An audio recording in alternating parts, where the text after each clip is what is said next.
बिस्मिल्लाहिर्रहमानिर्रहीम। मेरा नाम हरीन ख़ान है। मैं सेहत कहानी के ताउन से आज आपकी खिदमत में हाज़िर हुई हूँ। आज सेहत के सेगमेंट में हम जिस बीमारी के बारे में बात करेंगे उसका नाम है polycystic ovarian syndrome. Polycystic ovarian syndrome को अगर हम शॉर्ट फॉर्म में बोलना चाहें तो कहते हैं पिकॉस। ये बीमारी इसलिए गुफ्तगू पे करना ज़रूरी है क्योंकि 5 से 20% ख़वातीन को अपनी तौलीदी उम्र के हिस्से में ये बीमारी लाहक हो जाती है और इसमें बहुत सारे वजूहात होती हैं, बहुत सारी अलामात होती हैं इसकी, जिसको हम वक्तन फ़वक्तन आगे जाके डिटेल में बात करेंगे। अगर हम इनकी बात करें कि वजूहात क्या होती हैं इसकी, तो इसकी बहुत सारी वजूहात होती हैं। इन वजूहात को जानने से पहले हमें ये पता होना बहुत ज़रूरी है कि फ़ीमेल रिप्रोडक्टिव सिस्टम के ऑर्गन्स क्या होते हैं। ठीक है, सबसे पहले ये पता होना चाहिए हमें। दूसरा, हमें ये पता होना चाहिए कि नॉर्मल मेंस्ट्रुअल साइकिल क्या होता है।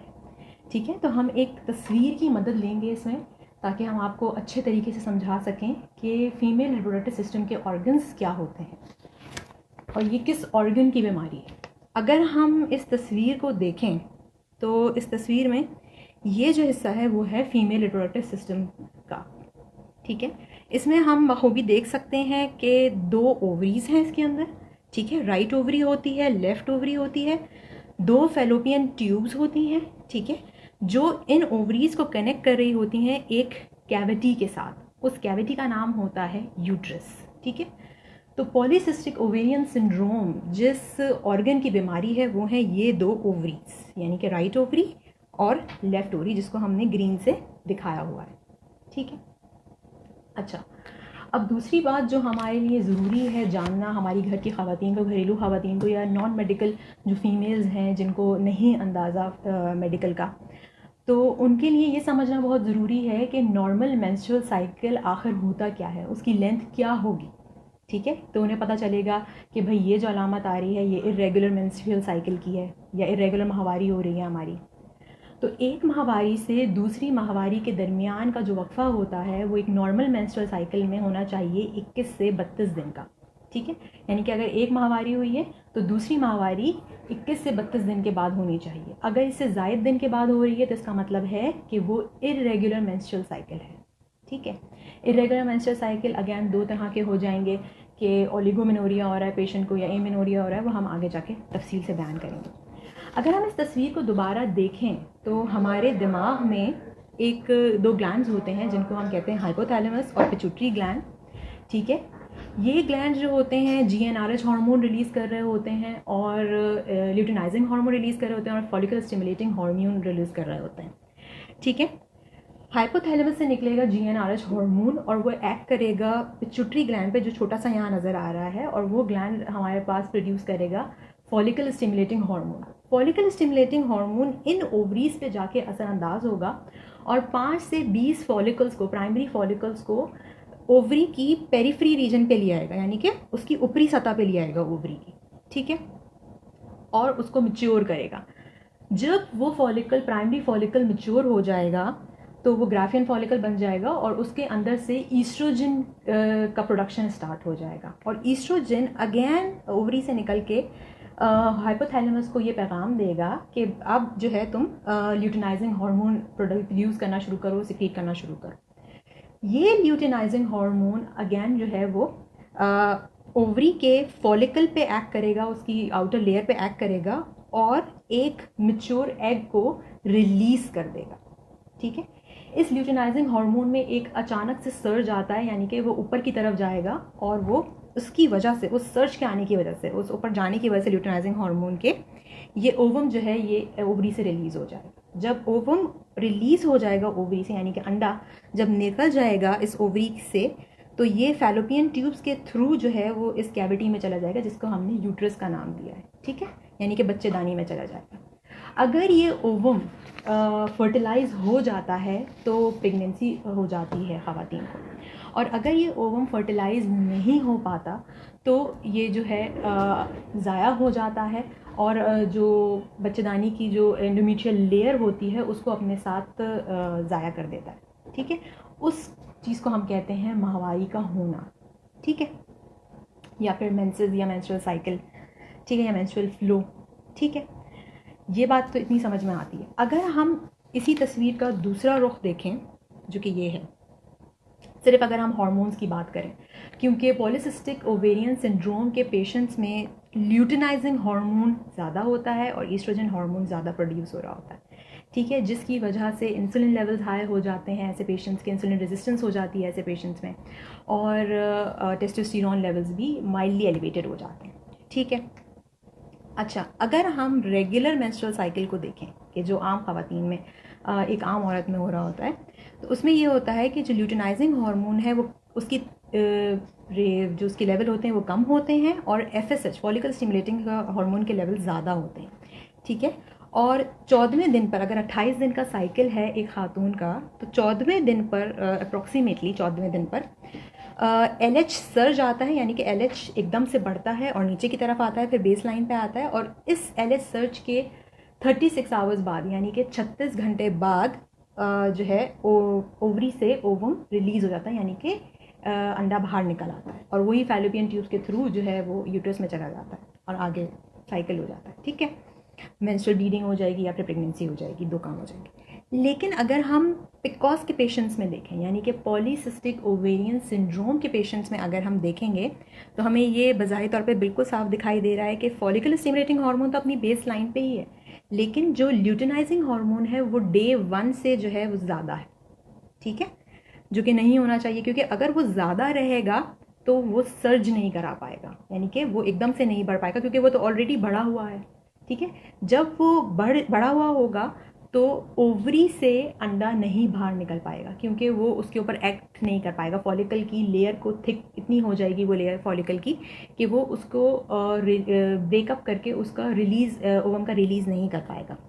और क्या होगा कि वो एक सिस्ट की शक्ल में, वो फॉलिकल एक सिस्ट की शक्ल में ओवरी की पेरिफेरल रीजन पे हमें नज़र आएगा, ठीक है, जब हम पेल्विक अल्ट्रासाउंड स्कैन करवाएंगे पेशेंट का, तो ठीक है। और बिल्कुल इसी तरह ओवरी की शक्ल हमें नज़र आएगी जब हम पेशेंट का पेल्विक अल्ट्रासाउंड स्कैन करवाएंगे, यानी कि हम इसे कहेंगे पेशेंट को कि जी आपके ओवरी पे पानी के छाले हो गए हैं, यानी कि सिस्ट बन गई हैं, ठीक है, क्योंकि वो रिलीज़ नहीं कर रही हैं, तो वो बिल्कुल ऐसे ही साबित वहाँ रह जाएंगी, सिस्ट बन के, सिस्ट की शक्ल में वहाँ रह जाएंगी।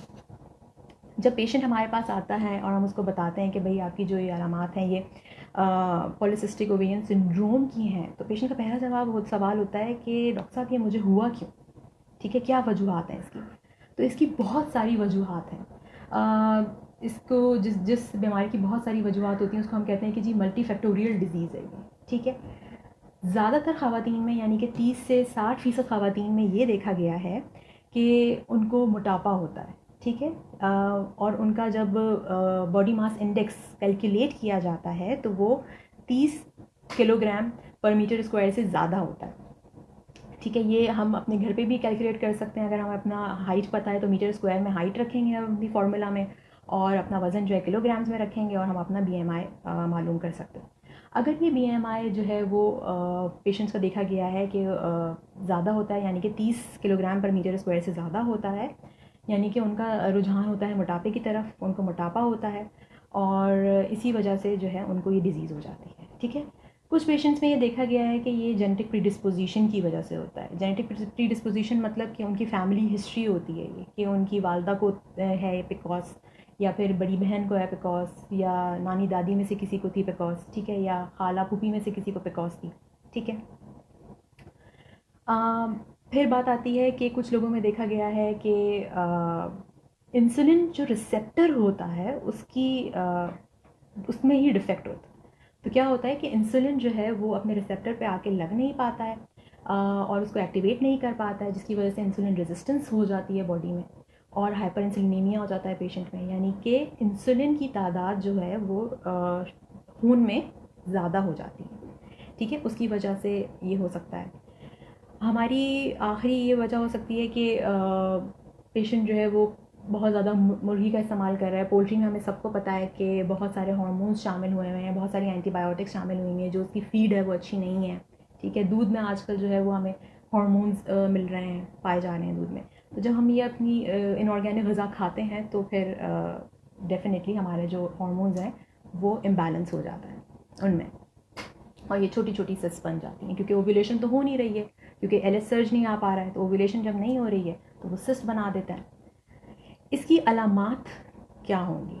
ठीक है, अलामात हमें पता होंगी, अगर हमारी ख़वातीन को अलामात पता होंगी तो वो जल्दी अपने मौलिद से रुजू करेंगी। पहली अलामत ये होती है इसकी कि मेंस्ट्रुअल साइकिल का इर्रेगुलर हो जाना। ठीक है, मेंस्ट्रुअल साइकिल का इरेगुलर होने जाना, हमने अभी बात करी कि जो नॉर्मल मेंस्ट्रुअल साइकिल होता है वो क्या होता है कि एक महीने माहवारी हुई तो उसके 21 या 32 दिन बाद दोबारा माहवारी होनी चाहिए। अगर उसके 35 दिन बाद, 40 दिन बाद, 45 दिन बाद माहवारी हो रही है तो ये एक इरेगुलर मेंस्ट्रुअल साइकिल है, यानी कि पेशेंट को ओलिगोमेनोरिया हो रहा है। ठीक है, या अगर हम और आसान ज़बान में बात करें तो पेशेंट को जो है 4 महीने में सिर्फ 2 मरतबा माहवारी हुई, 6 महीने में 3 मरतबा माहवारी हुई। ठीक है, या फिर 6 महीने में सिर्फ 2 मरतबा माहवारी हुई, या 6 महीने में 4 मरतबा माहवारी हुई, यानी कि हर माह माहवारी नहीं हो रही, तो इसको ओलिगोमेनोरिया कहेंगे। ठीक है, या फिर पेशेंट में एमेनोरिया की कंडीशन आ जाती है। एमेनोरिया का मतलब होता है कि पेशेंट 6 महीने से लगातार पेशेंट को माहवारी हुई ही नहीं है। ठीक है, लगातार 6 महीने माहवारी ना होना, इसको हम कहते हैं एमेनोरिया, यानी कि सेकेंडरी एमेनोरिया। इसके दूसरे कॉजेज़ भी होते हैं, यानी कि प्रेगनेंसी में भी सेकेंडरी एमेनोरिया हो जाता है, तो हमें इसको रूल आउट करना पड़ेगा पहले। ठीक है, कि कहीं प्रेगनेंसी तो नहीं है। ठीक है, अगर वो खातून मैरिड है तो हमें प्रेग्नेंट तो नहीं है वो कहीं। ठीक है, इन पेशेंट्स में और अलामात आती हैं कि हमल का ना ठहरना या हमल का बार बार ज़ाया होना। ठीक, यानी कि सब फर्टिलिटी या फिर इनफर्टिलिटी।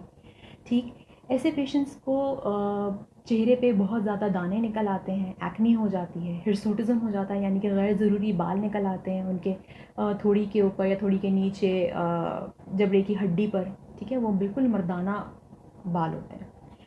ठीक है, और एलोपेशिया हो रहा होता है ऐसे पेशेंट्स को। एलोपेशिया यानी कि हेयर लॉस, बहुत सिवियर हेयर लॉस हो रहा होता है ऐसे पेशेंट्स को, और मर्दाना गंजपन भी उसे कहा जाता है, यानी कि मेल पैटर्न बाल्डनेस। सर के ऊपरी हिस्से की जिल्द में बाल उनके गायब होना शुरू हो जाते हैं, या पेशानी के ऊपर सीधे हाथ पे और उल्टे हाथ पे से बाल उड़ना ख़त्म होना शुरू हो जाते हैं। ठीक है, और ये सिवियर होता है हेयर लॉस। दूसरा ये हो सकता है कि उनको वेट गेन बहुत होता है। ठीक है, उनका वज़न बहुत बढ़ रहा होता है, क्योंकि ऐसा पेशेंट जो है वो बहुत ज़्यादा एंजाइटी में जा रहा होता है, जिसकी वजह से कॉर्टिसोल लेवल्स इंक्रीज़ होते हैं और फिर वो वेट गेन में अल्टीमेटली एंड अप होता है। ऐसे पेशेंट्स डिप्रेशन का भी बहुत ज़्यादा शिकार होते हैं, क्योंकि हमल नहीं ठहर रहा होता या ज़ाया हो रहा होता है बार बार, या जिन लोगों को 6-6 महीने माहवारी नहीं आती वो डिप्रेशन में चले जाते हैं, सिवियर डिप्रेशन हो जाता है उन्हें। एक्नी से भी हो जाता है, जाहिर सी बात है, और हेयर लॉस की वजह से भी हो रहा होता है। ठीक है, और हिरसूटिज़म, जो गैर ज़रूरी बाल निकल रहे होते हैं मर्दाना, वो उनकी वजह से भी डिप्रेशन में चले जाते हैं पेशेंट। और गर्दन के पीछे एक्जिला में, ग्रोइन में, ठीक है, बगलों में, यानी कि एक काले कलर की पट्टी हो जाती है, यानी कि हाइपर पिगमेंटेशन हो जाती है जिल्द की। ठीक है, और वो बिल्कुल काली स्याही की काली सी एक पट्टी बन जाती है, उसे हम कहते हैं एक्यांथोसिस नाइग्रिकेंस। वो इंसुलिन रेजिस्टेंस की वजह से हो रही होती है, क्योंकि इन पेशेंट्स में इंसुलिन रेजिस्टेंस बहुत होती है, क्योंकि चर्बी की मिकदार भी ज़्यादा होती है बॉडी में, फ़ैट का पोर्शन ज़्यादा होता है। हम इसको डायग्नोस कैसे करेंगे? हम कैसे कहेंगे पेशेंट को कि the patient is suffering from polycystic ovarian syndrome? उसके क्राइटेरिया है, जैसे हम कहते हैं रोटरडम क्राइटेरिया। ठीक है, इसके अंदर 3 वेरिएबल्स होते हैं। 3 वेरिएबल में से अगर 2 वेरिएबल्स पेशेंट में मौजूद हैं तो हम पेशेंट को डायग्नोस कर देंगे कि पेशेंट को पॉलीसिस्टिक ओवेरियन सिंड्रोम है। ठीक है, पहला क्राइटेरिया होता है या पहला वेरिएबल होता है कि जी मेंसेस इरेगुलर है, इरेगुलर मेंस्ट्रुअल साइकिल। ठीक है, दूसरा क्राइटेरिया होता है कि क्लिनिकल और biochemical science of raised androgen levels, जो कि हमने अभी डिस्कस करे। वो क्या होते हैं क्लिनिकल साइंस? कि पेशेंट इज़ हैविंग एक्नी हो रही है पेशेंट को हिरसूटिज़म हो रहा है, यानी कि गैर ज़रूरी बाल निकल रहे हैं पेशेंट के, और चेहरे पर गैर ज़रूरी बाल हो रहे हैं, या फिर एलोपेशिया हो रहा है, यानी कि बाल सिवियरली गिर रहे हैं उस पेशेंट के, बहुत ज़्यादा गिर रहे हैं पेशेंट, हेयर लॉस हो रहा है पेशेंट का। ठीक है, और बायोकेमिकली हम कैसे देख सकते हैं इसको? कि अगर हम पेशेंट का सीरम टेस्टोस्टेरोन लेवल करवाते हैं तो वो जो है पेशेंट का स्लाइटली रेज्ड आता है। अगर वो हाईली रेज्ड है तो फिर डिफरेंशियल डायग्नोसिस अलग हो जाएगा उसका। ठीक है, और तीसरा वेरिएबल है पेल्विक अल्ट्रासाउंड स्कैन। ठीक है, पेल्विक अल्ट्रासाउंड स्कैन में हमें जो है पेशेंट के 12 या 12 से ज़ायद फॉलिकल्स या सिस्ट नज़र आती हैं पेरीफ्री पे, और जो ओवेरियन वॉल्यूम होता है यानी कि ओवरी का जो साइज़ होता है वो 10 मिलीलीटर से बड़ा हुआ नज़र आता है, यानी कि हमें ओवरी बिल्कुल इस तरह की नज़र आएगी। बहुत सारी सिस्ट, मल्टीपल सिस्ट, यानी कि 12 या 12 से ज़्यादा सिस्ट हमें ऐसी पानी के छालेनुमा नज़र आएंगे। ठीक है, पेल्विक अल्ट्रासाउंड स्कैन जो कि एक रेडियोलॉजिस्ट करेगा। ठीक, अगर हम इन 3 क्राइटेरियाज में से, इन 3 वेरिएबल्स में से अगर 2 वेरिएबल्स पेशेंट में मौजूद हैं तो the patient will be diagnosed as a patient of polycystic ovarian syndrome. आगे अगर हम बात करें तो पेल्विक अल्ट्रासाउंड स्कैन के अलावा कौन कौन सी इन्वेस्टिगेशंस हमारे लिए बहुत ज़रूरी हैं। ठीक है, जो हमारे मॉलेज, अगर आप मॉलेज से रुजू करेंगे तो आपका मॉलेज कराएगा। वो होता है सीरम LH, ठीक है, सीरम ल्यूटिनाइजिंग हार्मोन के level, serum follicle stimulating hormone के level, serum TSH, serum prolactin, ठीक है, सीरम इंसुलिन, सही। और पेल्विक अल्ट्रासाउंड स्कैन तो हमने बताया। इस कंडीशन में ये देखा गया है कि बायोकेमिकल मार्कर है, क्लासिकल बायोकेमिकल मार्कर है कि LH to FSH रेशो ज़्यादा होता है। ठीक है, वो हमने इस तस्वीर में भी देखा कि LH to FSH रेशो क्यों ज़्यादा होता है, क्योंकि LH की जो लेवल है वो शुरू दिन से, first day of the cycle से बहुत ज़्यादा है। ठीक है, और FSH जो है वो कम है, तो LH to FSH रेशो जो है वो हमारे पास हमेशा बढ़ा हुआ आएगा ऐसे पेशेंट्स में। ठीक, ये तो हो गई इन्वेस्टिगेशन।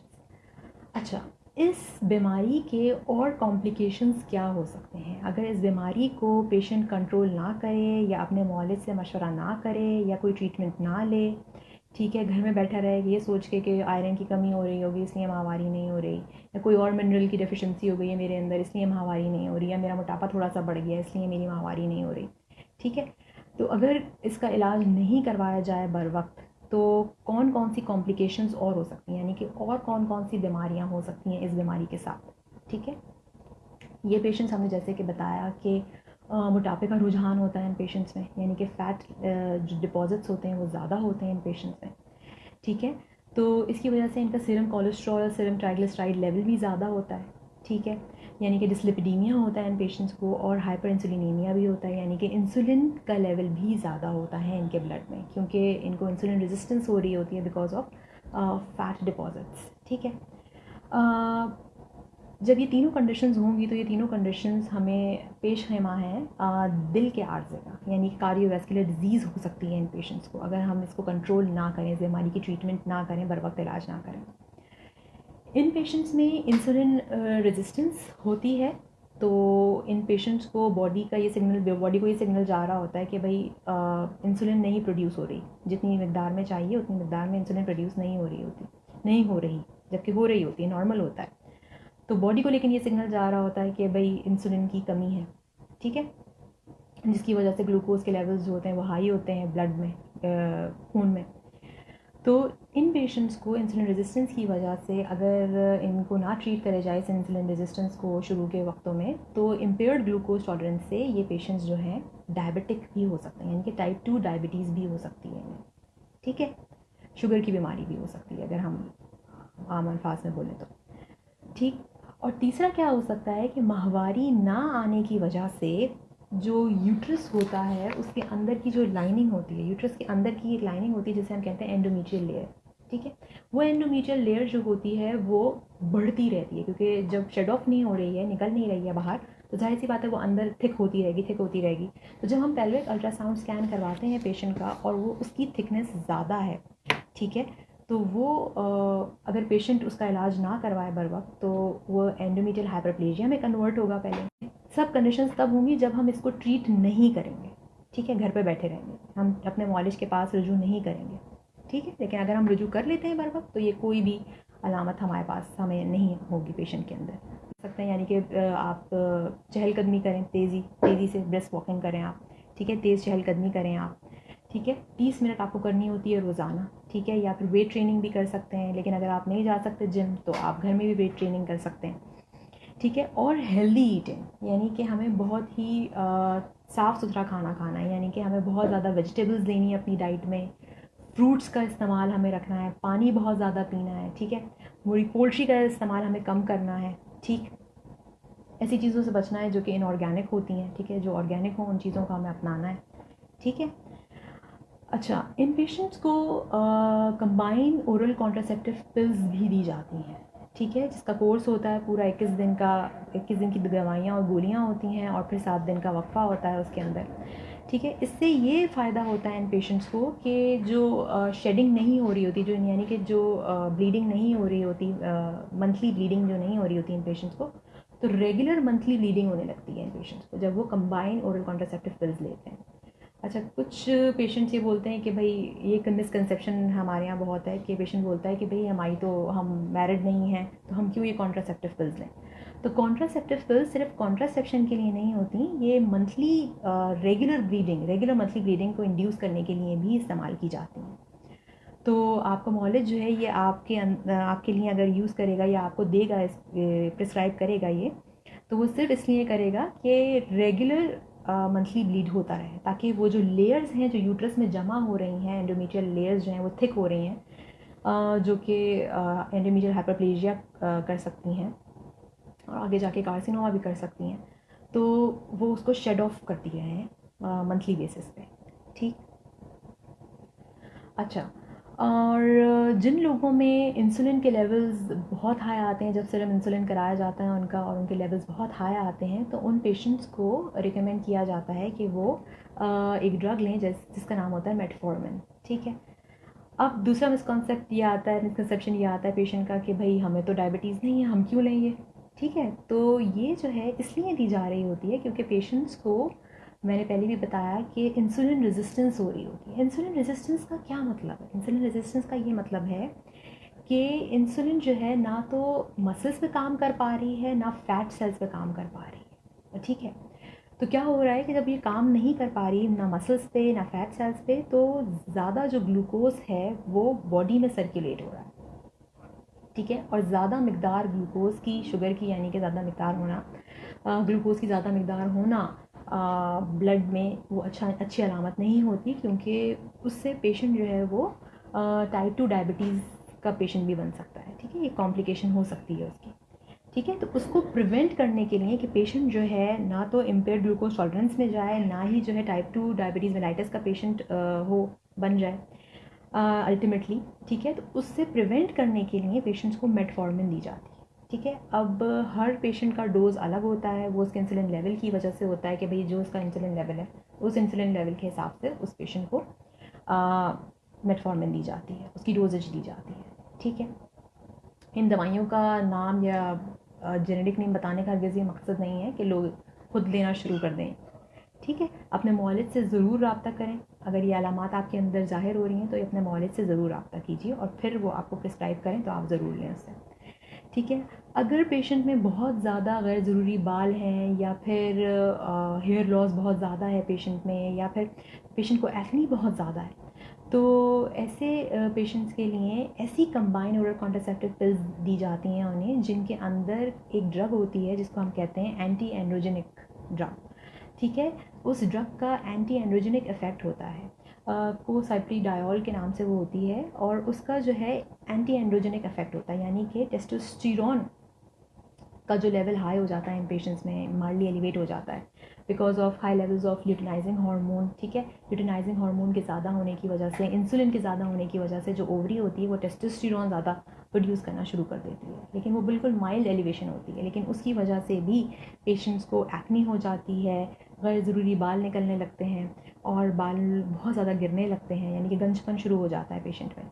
तो उसको कंट्रोल करने के लिए ऐसी ओरल कॉन्ट्रासेप्टिव पिल्स दी जाती हैं जिसमें एंटी एंड्रोजेनिक इफेक्ट होता है जिनका, ठीक है। तो स्किन बिल्कुल फ्लॉलेस हो जाती है पेशेंट्स की, ठीक है, जब वो वाली ले रहे होते हैं दवाइयाँ, लेकिन वो एक सिर्फ सिम्टोमेटिक ट्रीटमेंट है, ठीक है। असल ट्रीटमेंट क्या है आपकी? Lifestyle modification. लाइफस्टाइल मॉडिफिकेशन करने से, यानी कि एक्सरसाइज करने से, रेगुलर 30 मिनट की एक्सरसाइज करने से, और अपनी डाइट को हेल्दी बनाने से, यानी कि बहुत सारी सब्जियां इस्तेमाल करने से, फल इस्तेमाल करने से, पानी इस्तेमाल करने से, ठीक है, और मैदे से बनी हुई चीज़ों को तर्क करने से, शुगर सफ़ेद चीनी से बनी हुई चीज़ों को तर्क करने से जो अलामात हैं वो बहुत हद दर्जा कम हो जाती हैं, यानी कि 70 to 80% जो है वो सिम्टम्स इसके रिड्यूस हो जाते हैं इस कंडीशन के।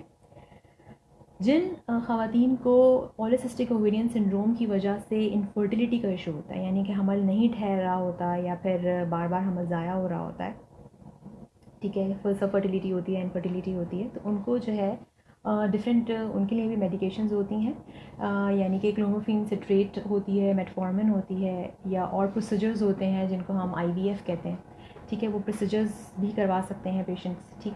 और ओवेरियन ड्रिलिंग होती है ताकि वो ओवरीज को ख़त्म, मतलब ओवरीज के ऊपर जो सिस्ट हैं उनको ख़त्म कर सकें, ठीक। इसके साथ साथ अगर हम डेयरी फ्री अपने आप को रखें, यानी कि मिल्क का इस्तेमाल थोड़ा कम कर दें, मुर्गी का इस्तेमाल थोड़ा कम कर दें, अपनी डाइट में अच्छा चक्की का आटा इस्तेमाल करें, तो वो भी हमारे लिए बहुत इम्पॉर्टेंट है। और रमज़ान के हवाले से, रमज़ान में हम जो तली हुई चीज़ें हैं उनको थोड़ा तर्क कर दें, हफ़्ते में सिर्फ एक मरतबा इस्तेमाल करें, एक पकौड़ा या 3 पकौड़े या समोसा एक, लेकिन हफ़्ते में एक मरतबा कर सकते हैं। मुझे उम्मीद है कि आप लोग अपनी सेहत का भरपूर ख़याल रखेंगे, और सेहत कहानी ऐप के थ्रू आप अपने मौलिद से रुजू कर सकते हैं अपने घर में बैठे हुए। हमारे पास डर्मेटोलॉजिस्ट भी मौजूद हैं, गायनोकोलॉजिस्ट भी मौजूद हैं, ठीक है, एंडोक्राइनोलॉजिस्ट भी मौजूद हैं, जनरल फिजिशियन भी मौजूद हैं, फैमिली फिजिशियन भी मौजूद हैं। तो आप इस अलामात, अगर ये अलामात आपके अंदर मौजूद हैं, तो आप फ़ौरन अपना मोबाइल उठा के सेहत कहानी ऐप को डाउनलोड कीजिए और अपने मौलिद से फ़ौरी राब्ता कीजिए।